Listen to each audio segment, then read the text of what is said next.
আগের পর্বে আমরা দেখেছিলাম কিভাবে বছরের পর বছর কঠোর প্রশিক্ষণে চন্দ্রগুপ্ত একজন সাধারণ কিশোর থেকে একজন দক্ষ যোদ্ধা ও বিচক্ষণ নেতায় পরিণত হল। কিন্তু শুধু একজন যোগ্য নেতা থাকলেই যুদ্ধ জেতা যায় না। প্রয়োজন ছিল একটি বিশ্বস্ত সেনাবাহিনী। আজকের পর্বে আমরা জানব কিভাবে চাণক্য নিঃশব্দে এমন একটি শক্তি গড়ে তুলেছিলেন যা একদিন মগধ সাম্রাজ্যের ভিত কাঁপিয়ে দেয়। চলুন শুরু করা যাক। চাণক্য জানতেন ধননন্দের সেনাবাহিনী ছিল বিশাল। হাজার হাজার সৈন্য, অসংখ্য হাতি, ঘোড়া এবং বিপুল অস্ত্রভাণ্ডার। সামনাসামনি যুদ্ধ মানে নিশ্চিত পরাজয়। তাই তিনি অন্য পথ বেছে নিলেন। তিনি ছোট ছোট গ্রামে যেতে শুরু করলেন। সেখানে এমন যুবকদের খুঁজে বের করলেন যারা সাহসী, সৎ এবং অন্যায়ের বিরুদ্ধে লড়তে প্রস্তুত। চন্দ্রগুপ্ত তাঁর সঙ্গে প্রতিটি গ্রামে যেত। সে যুবকদের বলত, আমরা শুধু একটি রাজ্য জয় করতে চাই না, আমরা এমন একটি দেশ গড়তে চাই যেখানে মানুষের ওপর অন্যায় হবে না। এই কথাগুলো অনেকের হৃদয় ছুঁয়ে গেল। একজন, দুজন, তারপর 10 জন, ধীরে ধীরে শত শত তরুণ তাদের সঙ্গে যোগ দিল। কিন্তু একটি বড় সমস্যা ছিল। তাদের কাছে পর্যাপ্ত অর্থ ছিল না। অস্ত্র কেনার টাকা ছিল না। সৈন্যদের খাবারেরও ব্যবস্থা করা কঠিন হয়ে পড়েছিল। তখন চাণক্য তাঁর অসাধারণ বুদ্ধির পরিচয় দিলেন।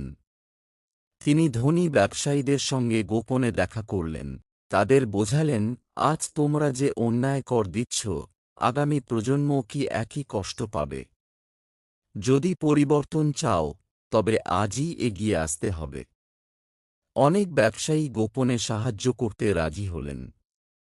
কেউ অর্থ দিলেন, কেউ খাদ্য দিলেন, কেউ অস্ত্র তৈরির লোহা দিলেন। অন্যদিকে চাণক্য বনজঙ্গলে ছোট ছোট প্রশিক্ষণ শিবির তৈরি করলেন। সেখানে দিনের বেলা সাধারণ কৃষকের মতো কাজ করা হতো, আর রাত নামলেই শুরু হতো যুদ্ধের প্রশিক্ষণ। তলোয়ার চালানো, ধনুকবাণ, গোপন সংকেত, হঠাৎ আক্রমণ, পাহাড়ি পথে চলার কৌশল সবকিছু শেখানো হতো। চন্দ্রগুপ্ত প্রতিটি সৈনিকের সঙ্গে একই খাবার খেত, একই মাটিতে ঘুমাত।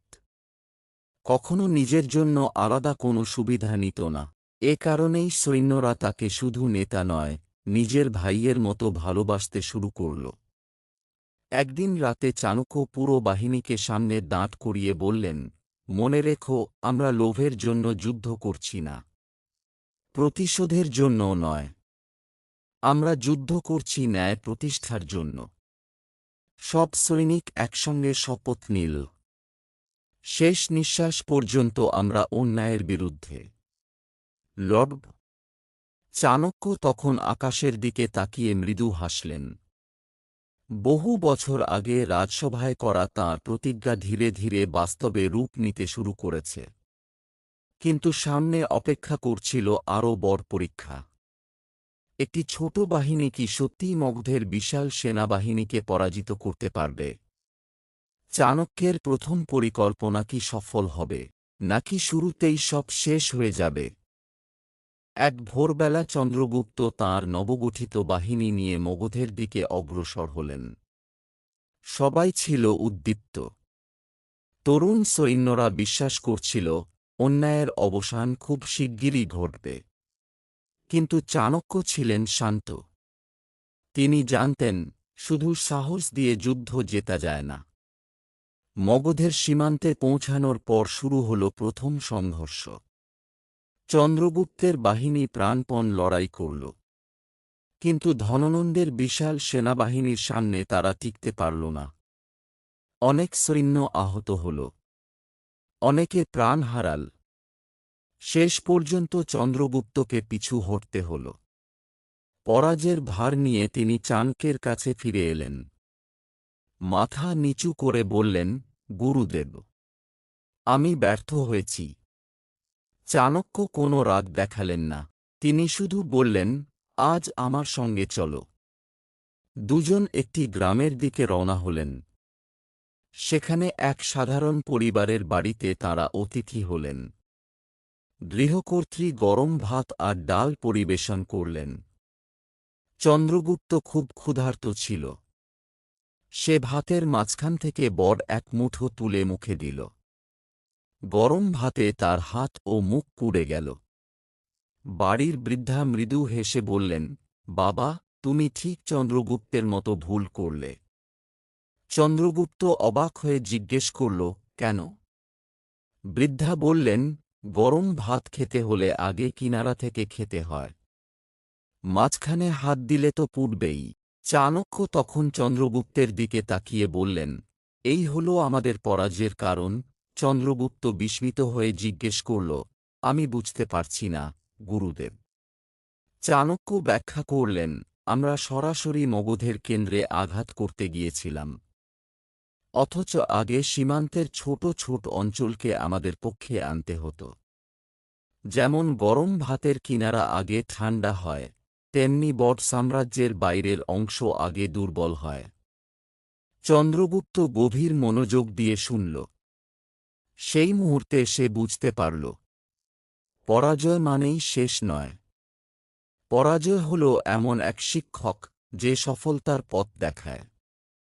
চাণক্য আরও বললেন, যে মানুষ নিজের ভুল থেকে শিক্ষা নেয়, তাকে কেউ দীর্ঘদিন হারিয়ে রাখতে পারে না।